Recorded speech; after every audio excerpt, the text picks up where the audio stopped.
Welcome to the latest episode of the Five on the Floor podcast on the 5 Reasons Sports Network. Make sure to check out 5reasonsports.com. Spell it out, F-I-V-E, reasonsports.com. All of our latest columns, stories, YouTube channel, videos. We got a bunch of new stuff going up there. We're really building out the YouTube channel.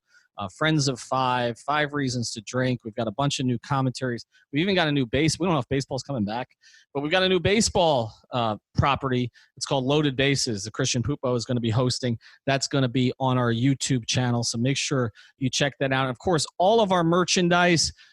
We've got our Heat merchandise. We've got our Dolphins merchandise, but we also have a Light Skin Opinions shirt, which if Alf was on this episode, he would talk about. It's Black Lives Matter shirt, and the proceeds or all the profits go to the Know Your Rights campaign. So make sure that you check that shirt out. It is on the website right now. Also, check out all of our sponsors. Got plenty of sponsors in the 5 Reasons Sports Network. They are all local, including Gonzalez and Tybor. It's a law firm that you can find at bankruptcyisgoodforyou.com. That's bankruptcyisgoodforyou.com. Also at 954-678-8354. 954-678-8354. An attorney will answer your call and get back to you. They represent clients in South Florida, but also in Orlando, Tampa, and Fort Myers, and they do consultations via telephone or video conference. And a lot of people gotten used to Zoom. That's how we do our podcast. You can definitely check them out on video conference. You know, bankruptcy, a lot of people don't like to talk about it, but it's one of the few laws that exists to actually help consumers. The new stimulus package, the act that just came out, made some important changes to the bankruptcy laws. Make sure you have a lawyer explain the changes. Don't try to do these things yourself. They've got payment plans and little to no upfront fees, so there's not much to lose. They can help you or anyone you know. If you're lucky to make it through COVID with no financial problems, chances are you know someone who is not that lucky. Gonzalez and Tybor, bankruptcyisgoodforyou.com, can help. Even before the pandemic, a lot of people were carrying a lot of debt, living paycheck to paycheck. Bankruptcy provides a chance to start fresh, and it does not ruin your credit. In fact, most people see an increase of 100 to 150 points on their credit score within a year of filing. So it's bankruptcyisgoodforyou.com. Again, bankruptcyisgoodforyou.com. Gonzalez and Tybor, 954-678-8354. Let me do it one more time. 954-678-8354. And now, today's episode. Welcome to 5 on the Floor, a Miami Heat and NBA podcast from Ethan Skolnick with Alphonse Sidney, a.k.a. Alf954. Brought to you by the 5 Reasons Sports Network.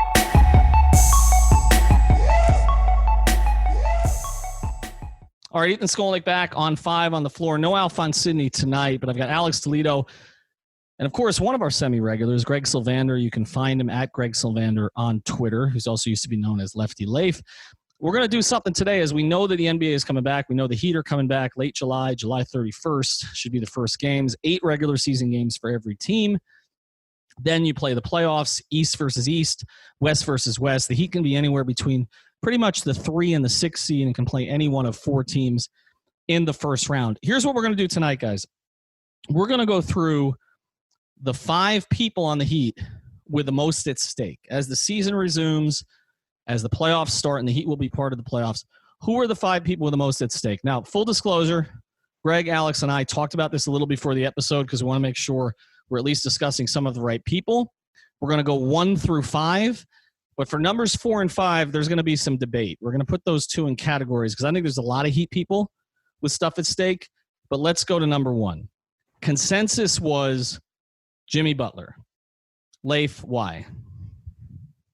It's Jimmy's team. I mean, Jimmy has explicitly stated that he wanted his own team and came to Miami sold on that. You know, they even talked about like putting the ball in his hands and what that would mean, like from the on-court perspective, but also just being the absolute alpha for a franchise. And that's what he's got. So now he's the leader of these guys, and he's got a lot of young guys around him that he's molding. So it's definitely Jimmy. It seemed like an easy choice. Alex, was there any debate? Because we all agreed on number 2.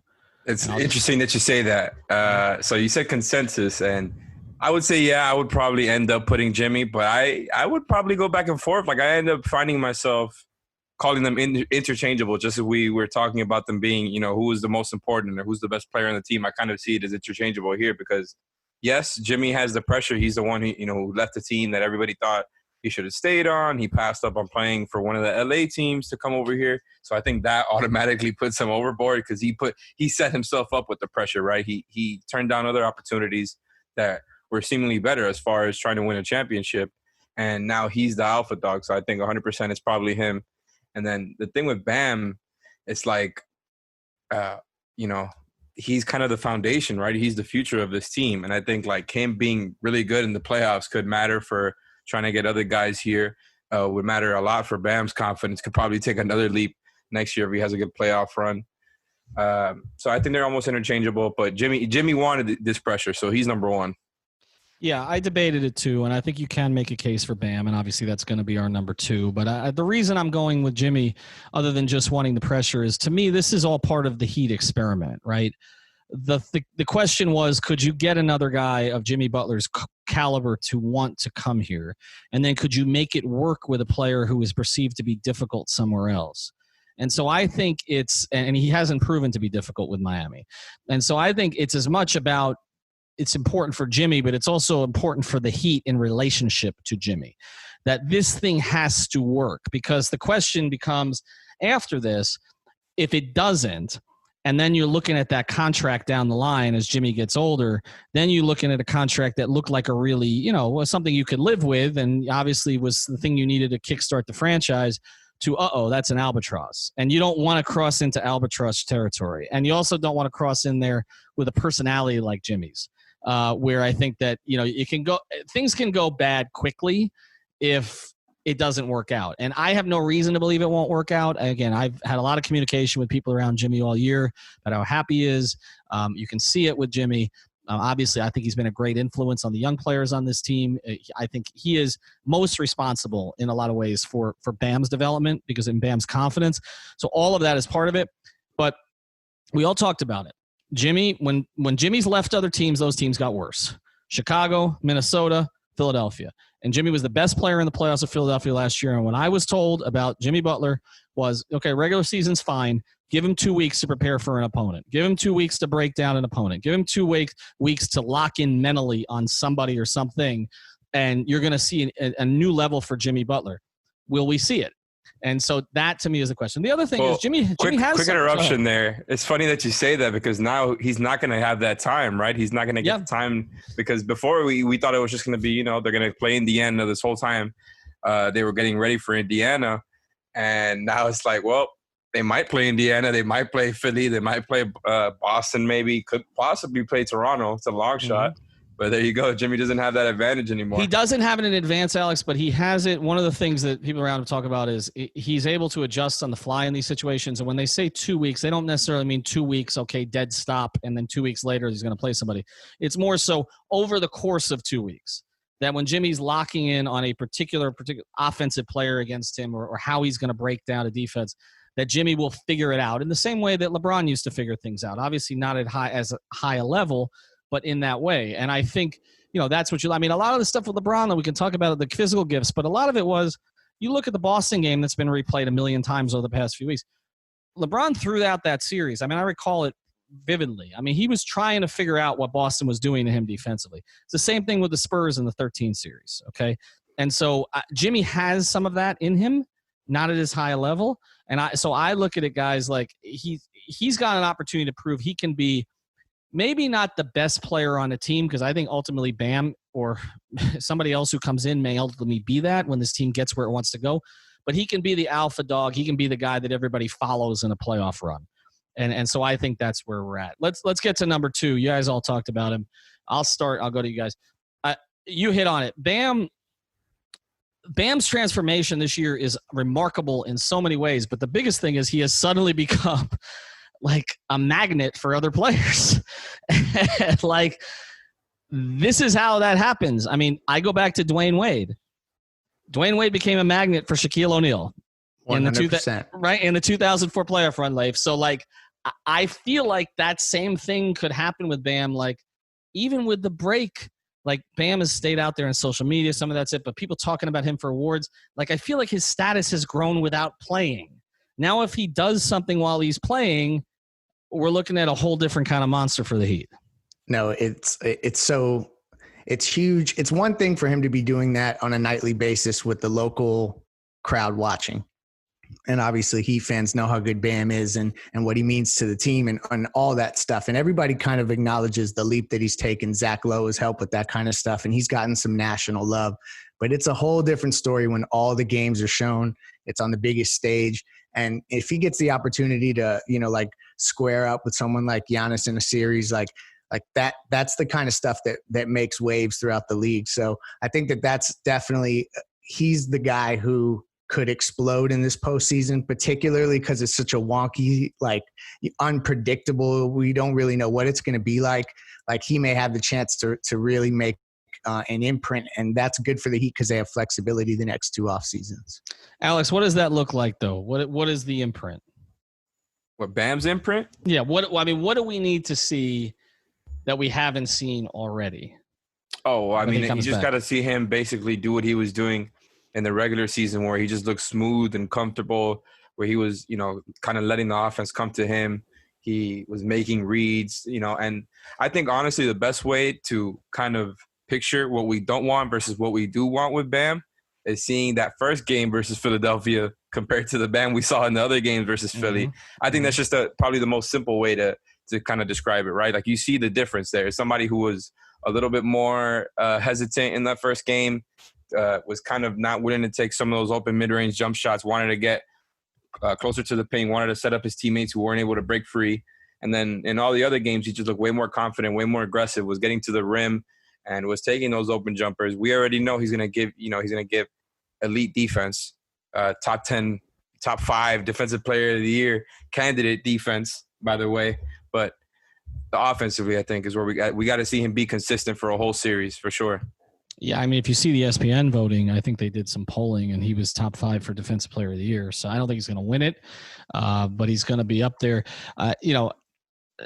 He is so far ahead of where they expected that he would be at this point. And I just anticipate, like, if I look at every Heat player and I say, who's going to grow the most during this break, it's him. I think that Jimmy is probably working the hardest, but with Jimmy has already in some ways squeezed everything out. Jimmy has already exceeded every possible expectation for his career, where he came from, JC, not recruited, 30th pick in the first round, playing behind the guys he was playing behind in Chicago. Like, I don't know what else is there. Like, I just don't, Well, there's the jump shot. Well, no, there is, but that's getting back something he kind of had. Like, I don't feel like with Jimmy, it's going to be like all of a sudden there's this other level of growth. Like, I feel like we've seen Jimmy. It's also putting it all together on a winning team and doing it like that way. So there's also some elements of that aren't necessarily individual game specific that we wanted to see from Jimmy. So I think that's also, a part of it. And Leif, I think to that point, that's a good point, because I think to that point, that's some of the reasons why some of the numbers have come back a little bit. The shot attempts have come back. The usage came back even more. The assists did go up, but there are sacrifices that he had to make that do show growth in his game, but aren't going to show statistically. And so that's, in fact, they're going to go the other direction. So I don't know that you can squeeze much more out of him. And I think that, again, part of and I've said on this podcast, I was told by people very close to Jimmy Butler that Bam Adebayo is the favorite teammate he's ever had. And I think when you look at why, okay, it's not just Bam's talent, but I think Jimmy is smart enough to recognize the situation. Jimmy says things all the time like Bam's best player. Jimmy believes some of that. He knows what a tough SOB is, but he also knows that, like, he has a max to his talent level. He has said that. But he looks at Bam and he doesn't see a max. As you say all the time, Leif, no ceiling. So I think that Jimmy recognized very early, like, if I'm going to get to where I want to go, there's only so much better I can get. But getting him better. Yeah. Right? Yeah, you can take him. I asked a buddy of mine who knows a lot of NBA players about Bam, and he said that what he hears from a lot of guys is that they love Bam because he's got he's a cool dude and he loves to pass and play defense. And like, to get a star player that has the kind of ability that he does to do those two things, to pass, play defense, and those being his specialties, guys want to play with that, and they love that about him. So. He's definitely the guy that's going to take this thing to the next level. How many guys are there? I was thinking about that. How many guys in the league are there like that? that just want to pass and play defense? Lonzo Ball? Ben Simmons? Ben, maybe. But see, it's funny. Ben's not perceived as unselfish. Because of the way he acts off the court. No, but the way he acts off the court, right? Like, I think there's I don't know. Bam is taken more seriously in terms of his love for basketball. Does Ben love basketball? Do we know? Oh, come on. Don't do that. Does he? I don't know. I mean, he didn't seem to at LSU, right? I mean, I understand college is different, but the guy took a major leap from LSU to the league and has been pretty much an all-star caliber player since he entered the league, as much as I don't want to say that. So I'm not gonna say that about Ben Simmons until he starts like dropping off. There were moments where Justice Winslow looked like he loved to play basketball more than Ben Simmons in that playoff series, though. I know it was a short series. And now there's a bunch of question whether he loves it at all, right? But I'm just thinking historically, like guys who love to play defense and pass. I think Jason Kidd in his prime, one of those guys. Yeah. How many Gary Payton in his prime? Gary obviously had a bit of a scoring mentality too. I know I'm kind of cheating here, but Garnett and Duncan had a little bit of that. Not passing, like necessarily getting 7 assists a game kind of passing, but Garnett wasn't too far off. The list is short, though. Your point is well taken there. Garnett really is the best comparison for Bam, man. He's the best. Well, I've noticed that Bam started to make the comparison himself, which is a good thing. Actually, he said that the first time that I spoke to him I think he was in the second year, and he said that he wants to be like Kevin Garnett. And yes. I think it's perfect. The more that Bam engages his ego in that respect, like really takes like that to heart and goes after that kind of thing, I think it's good for him to kind of exude that kind of confidence. Even if he does it in an outlandish way here or there, I think it's good for him. The games are so similar too. Like when you really think about it, I was looking through Garnett's stat line. Like he had multiple seasons there in Minnesota, 4 or 5 assists. But the difference is KG developed that 15-footer. That's the thing. Like that is the that's why they're so similar. Bam's got it right there, just waiting to have it polished. He's got to tap it. And because people think of KG, there's so many players that when they go to a new spot, the people forget what they were in the old spot. Like, I feel like Ray Allen was one of those guys. Like, everybody forgot. Like, you're right. I mean, he went to Boston. Everybody forgot. Oh, my, Ray was averaging 25, like, getting to the basket consistently in Seattle. But I feel like KG is one of those guys. Like, KG went to Boston and played a very different role than he did in Minnesota. Very different. And was still their best player. He was still, yes, absolutely. Absolutely. Yeah, I think we all agree on that. But because it wasn't Pierce, damn it. Because it wasn't Pierce, right? right. It definitely wasn't Pierce. But maybe it was Jason Terry. But it definitely was not Pierce. But KG was developed into a different kind of player. Bam is never going to have KG's personality. It's different and good, okay, in some ways, good. Although KG in Minnesota was a sunnier figure than he was in Boston. That changed a little bit too. Like KG early in his career, like was known as the kid. Like he was fun, and then he became kind of surly. But anyway, I think we all agree on Bam. All right, let's get to number 3. We're gonna go off the board here a little bit to Erik Spoelstra.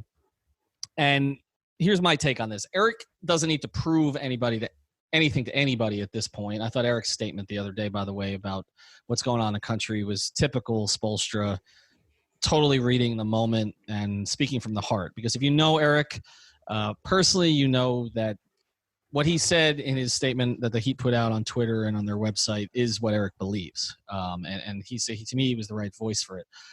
But I do think nationally that there is still the perception that Erik hasn't won anything without Bron. And he finally got his team. He got his coaching staff. He got his development program. And I thought he had as good a first 40 games of the season as he's ever had with the Heat. And then it started to tail off a little bit. And I didn't, and we're forgetting about some of this now, but the last 20 games were not great. And there were some decisions he made that were not great. And now he's in an Eastern Conference, and Alex and I talked about this the other day, with some pretty damn good coaches, okay, who are going to – and Erik said this, and he spoke to a couple of beat writers and said there shouldn't be an asterisk. In fact, this is exactly what Alex and I said on the pod. There shouldn't be an asterisk because this is actually the truest test of an organization. Could you put all this stuff back together quickly when you don't know who you're getting back and you don't know how it's going to go and you got to do it, on a dime. But you've got Nick Nurse, who's proven himself. You've got Brad Stevens, who Heat fans joke about is a pretty damn good coach, okay? You've got Nate McMillan, who's done a real good job with Indiana. You've got, Budenholzer, who's a pretty damn good coach. He's done good things in Milwaukee. And even at the bottom of the conference, I don't think they'll do much. Steve Clifford's a really good coach. I mean, to me, the only questions are I couldn't remember who was coaching the Nets. And It so used that's to be Kenny Atkinson. Now it's Jack right. Vaughn, I believe. It was Jack Vaughn. It is Jack Vaughn. And then the other one is Brett Brown, who doesn't seem to have any control on that team. So Spo is going to be challenged in that conference against other really good coaches. And Alex, to me, this is his chance to. I mean, he's got a young team, all that culture stuff. He's had 4 months to kind of figure out how he wants this thing to look and what went wrong at the end. Time to integrate Iguodala, Crowder in a real way. I think Spo's on the spot a little bit. Yeah, well, I think Spo is on the spot for a couple of reasons there, right? Like, this is, like you said, it started off great, like way ahead of schedule. And I would still say, I think we all agree they're still ahead of schedule for what we thought, preseason when ESPN was putting them in the same tier as Orlando and Detroit. And I'm never going to let that go, by the way. I just thought that was patently ridiculous. But I think because they're ahead of schedule, it gives Spo a little bit of a cushion, right? Like, they weren't expected to be as good as these other teams. But at the same time, because there's no home court advantage they were supposed to have, right? Because they're going to have to play all these other good teams in the East that, there's some quality teams, man. Maybe they're not as top-heavy as the West. Maybe they're not as deep as the West. But the East is good. Like you said, there's some great coaches. And the circumstances are just unprecedented. I think Spo doing well and, in this playoffs would mean a lot for him. I think it would mean a lot for his career, too. I think he's already, well-reputed as probably one of the greatest coaches ever at this point. But he's one of the best coaches in the league now, and all he has to do now is fix that defense, make sure they can properly compete against some of these teams, right? Well, and another thing with coaching is like, you kind of know that your stars are going to show up, and it's those rotation players, those key guys, maybe some of the seventh or the eighth guy that comes in and makes contributions, and who those guys are going to be particularly important in this setting because it's so much different than ever before, and who can handle it and who's going to show up. So I think Spo has an interesting chess match to play with that he maybe wouldn't have also normally. So that's just another interesting wrinkle in all of this. Yeah, he likes this puzzle putting together. If you've talked to him, he enjoys kind of the idea of how's this going to work with this and who's going to work well with this guy. And I know that Heat fans sometimes have some frustration with the in-game decisions. I think one of the things that Spo does well is the overall planning. Kind of where do we want to get to in this circumstance? So what is the goal now and what is the goal a couple months from now? And sometimes it's backfired. Like if you look at the Big Three team, his whole thing was we're going to put in the defense. We're going to put in the defense. We're going to put in the defense. They were halfway through that season and they couldn't play offense. And so it hasn't always gone perfectly. But I think with this team, he had a vision from the beginning. I don't think he didn't know what was going to happen with Justice. You didn't know that JJ and Dion were going to come to camp and piss everybody off again. But maybe you knew. But he might have known on Dion. Yeah, I don't think they knew on JJ. I think they thought JJ had kind of learned the lesson. But I think that being up at training camp, you and I were up at training camp in Palm Beach, Alex. I mean, I think he had a vision. He knew from the beginning Hero was going to contribute. He knew none was going to be a factor. Correct. Yeah, right? Nunn and Duncan Robinson, don't let anyone fool you. They went into that season knowing that those two guys were going to be contributors. And the interesting thing is how quiet they were about it. Not that we need to derail ourselves here, but nobody expected it, but they totally were on target with that going in. And you know how I knew too, when I had Eric Reed on a podcast before the season, he couldn't stop talking about Kendrick Nunn a week before the season. I'm like, I know it was after the 40-point game, but Eric's not talking about somebody that much that the organization hasn't been pushing behind the scenes. I'm not saying Eric doesn't think for himself. He does. But I'm also saying that, he had an idea, okay? They saw something in Nunn. And when we were all focusing on Hero out at Summer League, but we're like, oh, this Nunn guy's pretty good too. He's going to make the roster. They were thinking a lot more than that. And so, I think that he has done a really good job. And, again, I have confidence in him and his ability to keep his group engaged during this. I also think, and this is no small thing, we're trying not to talk too much politics on this pod, but I also think the fact that Spo is a guy who has his players' backs in these kind of situations, that Spo is a guy who's more progressive than some other NBA coaches, maybe not so than Pop and Kerr, but he's kind of in that space. I think that helps him with his players. I think that helps him through a situation like this. I think there's a recognition of kind of what's going on and that he's going to be sensitive to the situation. And that helps earn trust. And I've told this story many times before on the pod, but Jimmy Butler came into training camp this year planning to test Spo. And he did it for a week. And he went back and he told someone very close to him, I'm not fucking with him anymore. And that's it. It took a week. And that was pretty much the story. So I think Spo, earned his stripes with this particular group. He doesn't have people who don't want to be there anymore, like Dion and some of the others, and Hassan. And so I agree. I would have him third. But we're going to get to fourth and fifth here in a second. But first, we'll tell you about another great sponsor of the 5 Reasons Sports Network. You can find them at macainc.net. That's MACAINC.net. Of all of our sponsors, and we've got a lot of great sponsors, this is definitely one that can help you through COVID, okay? Because you need your place, your business, your residence to be clean. They've got a 3-step cleaning process. They clean and sanitize. They can remove the foreign materials from objects, which is normally accomplished using water with detergents. They can take care of disinfecting also. That's the second part. The disinfection step can start as soon as the initial cleaning has been complete. And then they sterilize. And so basically you will get a certificate saying that your place has been cleaned, sanitized, disinfected, and sterilized. So make it safe. Make people feel comfortable coming back to your business. Everybody's a little bit shaky these days. Everybody's wearing masks. You don't know if this thing's going to blow up again. Make sure that your place is taken care of and that you show that you care about the people who work for you and that are your customers. So it's macainc.net, macainc.net. Also, the guy who runs the business for Greenview Construction, Christopher Tyson, big Miami sports fan. So he's just like you, and he wants to help you out. So check it out, macainc.net. All right, let's get to the last part of this, guys. And we couldn't decide. We had about 8 options, and we've narrowed this into 2 categories. So let's do category 4. Let's do the veteran free agents. And one of them is a young veteran. But there are 4 veteran free agents, all of whom have said very overtly, okay, they want to be here long term. All of them. Myers Leonard, Goran Dragic, Derek Jones Jr., and Jay Crowder. Obviously, Derek's is younger than the rest of them. Goran's the oldest of them. You've got 2 who are kind of in the middle of their careers. Of those 4 players, who has the most to prove, Leif, during this 8-game regular season and potential playoff run? I think you got to go with DJJ. There was a part of me that wanted to say Goran initially when we kind of talked through this pre-show. But ultimately, we all know that the Heat are going to do right by Goran and they're going to figure something out. I mean, I think that there obviously could be, something that comes out of nowhere, some sort of long-term contract that could change that, obviously. But Dragic is likely going to be in the Heat's plans, hopefully for that one season. But Derek Jones Jr., if he really comes out on this stage where you're going to have so many people that are watching because they can't be at games, and there's just going to be a heightened focus on really honing in on the 22 teams there. If he shows out, that could really change.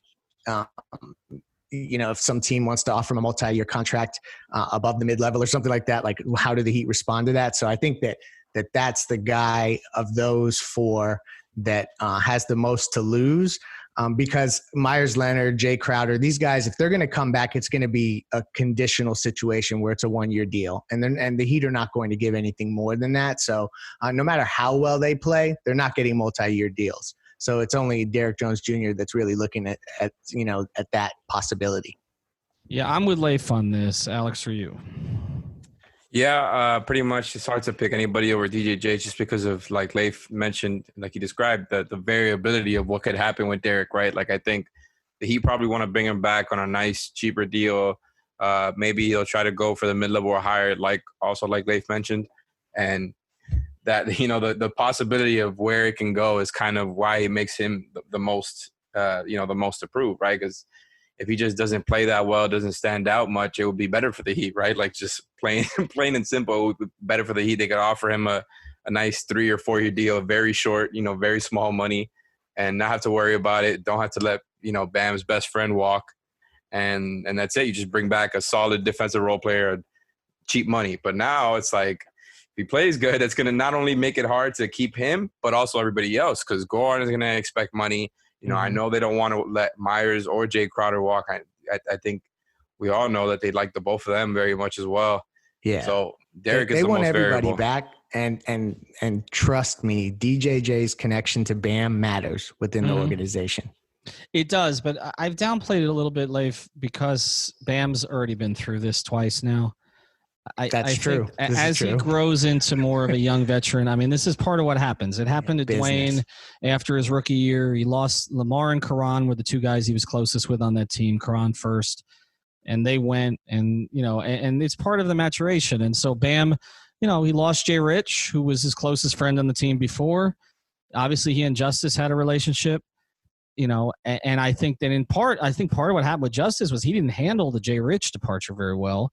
And that, that got noticed, whereas Bam did. I think you have to sort of show the organization that you can deal with the personal stuff, as the business stuff interrupts it, and still perform at a high level. And Bam did, and Justice didn't. And we can talk about the injury, but there was more than just the injury, as you know, Leif. So I just think I don't want to overplay that. I know they're close. It's not the last guy he's going to be close with that's going to be traded off his team. I went through it. Dwayne in Miami alone had more than 125 teammates. Udonis has had how many? More than I once asked Udonis to name them. It happens. Now, as far as you really raised an interesting point, Alex, because you actually looked at it totally the opposite of the way I've looked at it. But you can look at it the way you're looking at it. You've looked at it like if he doesn't play well, it makes things easier for the Heat because he's easier to bring back. I think if he does play, if he does play well, if he doesn't play well, I think it's the other way. I think if he if he plays well, I think it's easier for the Heat to justify bringing him back when you have KZ Okpala, who we're trying to get on the podcast, who's waiting. And at least you can justify bringing DJJ back if he shows you something. If he doesn't, then I think it's easier to just say, okay, go. We've got this other kid who has higher overall upside behind him. And I think the KZ thing can't be overlooked. Like there's been a lot of talk, and again, I'm trying to get KZ on the pod, but there's a lot of buzz inside the organization about KZ right now. And that affects DJJ. That's the closest type of player to KZ on the current roster. And I don't know that you can have right. And I don't, if neither of them are shooters, and I don't know that KZ's a shooter at this point, I don't know if there's even a role for both in the organization long term. Well, yeah. I don't think there should be a rush. Honestly, I do get what you're saying for sure. I just think it will be in their best interest to bring back DJJ, because the thing is, you could probably get him back at a nice, I don't know what his market is going to be, right? You can't really predict that, but there's a solid chance it's under the mid-level. And the guy is 23, 22? Yeah, he's obviously Bam's best friend. He's a very good defensive player as it is already. We see that he can guard guards. He can play the 3 or the 4, and there's obvious growth for him to have there. And I just think he could be a solid rotation player for years to come if they get him at the right price. And then the other thing is, maybe it's because my preference would be that if you had to let one of those 4 walk, it would be Myers, just because you already have Kelly there. And, the same kind of argument you're making for KZ, which is because I think they already have so many veterans. And I just don't really see the need to kind of pit DJJ and KZ against each other when they're all just part of your young core at this point. Yeah, and somebody ultimately emerges, and we kind of used to pit Justice against Jay Rich, and now they're both gone. And Philly kind of made the decision there, honestly, because Philly didn't see value in Justice when they already. That would have made no sense. No, it didn't. It was always Jay Rich was the better fit up there. The other factor with DJJ is that we're talking about whether his on court or performance, good or bad, impacts the Heat's ability to keep him, and if they should or they should not. But also the salary cap and what happens with that ultimately could also end up benefiting the Heat if contracts shrink down. If they do some sort of cap smoothing where there's not enough spending going on around the league, that may also give the Heat the opportunity to keep him because he is young. Like Alex is right. If you could keep him and still keep KZ in the pipeline, that's obviously the most ideal scenario because these are good players that can complement the kind of stars that you want to build around. Yeah, I just wonder if you're going to have Jimmy as one of your lead guys and you have KZ who's not a shooter yet, and you've got Bam who's not a shooter yet, and you've got DJJ who may never really be a shooter, then even if you have the Heroes and the Robinsons, you've got 4 non-shooters in your rotation. One we know in the gotta one got to I go. just think it's you tough, know? man. It's tough to let go like of these. Like he have so few good defenders. Like I'm more worried about that. I know, but I also think that they think like they went out and got Jay Crowder and Andre Iguodala this year. Like they could replace they think DJJ they with can somebody always else. find somebody down the road who can be a rotate. And so the question becomes: is there another team that sees DJJ as more? Is there some other team that sees DJJ? Like DJJ is the kind of guy that like Atlanta or the Suns. I mean, it won't be the Suns obviously because he was there, but Atlanta or Sacramento like would overpay for with higher, or the Knicks like having expectations, or Chicago like something, Leif? Right. I'm it telling could be. you. No, they like him. No, they like him. But it could be. It's a team like that hasn't been run well. And there's no offense to DJJ, but we'll look at DJJ as more than he is, whereas he has the perfect role with the Heat that he can grow into. But somewhere else he'll go, and they'll expect him to score at a high level, and he won't, and at an efficient level. And then the contract's going to look bad. He is like prototypical, like Nick mistake, whereas he's a Heat find. Like it's just that's where that is going. It's like Julius Randle, and again, different kind of player, but Julius Randle would help a lot of teams. The Knicks were not one of them, which is not one of them. Like Julius Randle would help the Heat a lot. Okay, he would have been perfect on the Heat. Not going to help them. All right, let's get to number 5, the young guys. Hero, Nunn, and Robinson. Robinson's not actually. I mean, Robinson's 4 years older than DJJ, but anyway, in terms of they're under contract to the Heat going forward. Nunn, Robinson, and Hero, they're all at good prices. I mean, Nunn's at a ridiculously good price. I'm going to say, and you guys may disagree with me, I think Kendrick Nunn has the most at stake here. Mm-hmm. Tyler Hero is, and I know Tyler has had an interesting sort of off time here. He was Black Lives Matter yesterday. Obviously, people know he's been on IG quite a bit and other places. But Tyler Hero is either going to be a star for the Heat or a potential star somewhere else. Like, I don't feel like in terms of there's something being at stake for him. Yes, you want to see him do what Dwayne did as a rookie, but like I don't feel like there's not a huge downside there. Duncan Robinson is going to make threes, okay? The Heat view him as a core piece. Nothing's going to change there. Kendrick Nunn, though, I don't know. Like, as much as they like him, he's going to be 25 soon. We keep, today was Barry reporting about Oladipo. I feel like we're just all talking. Whoa. I missed that. What could you say that for the audience? No, just that he reported that Oladipo is Plan B if they don't get Giannis, which we've all said. I mean, it's not. It's not. It's not different. But it's just that with Kendrick, there's always this assumption that eventually he's not going to be a starting guard for the Heat, and then he'll probably be either somewhere else or maybe potentially their 6th or 7th man. He can prove to be more, though. I mean, to me, the comp for him is I keep using the John Starks comp with him. Like when Pat Riley brought in John Starks, who was bagging groceries, okay, which isn't that all that much different from what Kendrick Nunn's situation was. And he brought him in, like John Starks wasn't supposed to be a starting guard for that team, wasn't supposed to be challenging Michael Jordan in Eastern Conference Finals, and he was. And he was a core piece for the Knicks for 6, 7, 8 years. I feel like in a lot of ways we've underestimated Kendrick Nunn this whole time. And maybe if he averages 18 points in the playoffs on 45% shooting, maybe we've done it again. To me, that's the guy who can prove the most that he is a core piece. Leif.